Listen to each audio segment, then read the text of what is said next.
ஒரு காலத்தில் யாரையா நீங்கள்லாம் எங்கேருந்துயா வரீங்க இதெல்லாமா ஆன்லைனில் பர்ச்சேஸ் பண்ணுவாங்க இப்படி லிஸ்ட் பண்ணி வச்சுருக்கீங்க அப்படின்னு யோசிச்சேன் நானே. கடைசியாக அதை ஆன்லைனில் பர்ச்சேஸ் பண்ண வேண்டிய நிலமை வந்துருச்சுன்னா பார்த்துக்கோங்களேன். என்னென்னு கேட்டிங்கன்னா வெர்மி கம்போஸ்ட்டு, அப்புறம் மண், கோகோ பீட் இதெல்லாம் ஆன்லைனில் தான் பர்ச்சேஸ் பண்ணேன். கூகுள் மேப்பை ஃபாலோ பண்ணி லோக்கல் ஷாப்பில் வாங்கலாம்னு சொல்லிட்டு போனோம்னா போகிற இடம் முட்டுச்சந்து மாதிரி தான் நின்றுது. ஸோ அமேசான்லேயே அப்புறம் மீஷோவில் ஆர்டர் போட்டு வாங்கியாச்சு. அமேசானில் வெர்மி கம்போஸ்ட் ட்ரஸ் பாஸ்கெட் அப்படிங்கிறதெல்லாம் வாங்கியிருந்தேன். சூப்பராக மாய்ஸ்சரைச்சராக இருந்தது. ரிசீவ் ஆகும்போது வேணால் நீங்களும் யூஸ் பண்ணி பாருங்கள்.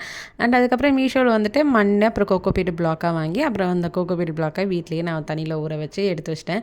மிக்ஸ் பண்ணும்போது பார்த்திங்கன்னா நிறைய இருக்குது. நமக்கு நிறைய வரும்னு நினச்சா கடைசி பார்த்தா 15x6 க்ரோ பேக் ரெண்டுக்கும் ஒரு 12x12க்கு தான் வந்துச்சு.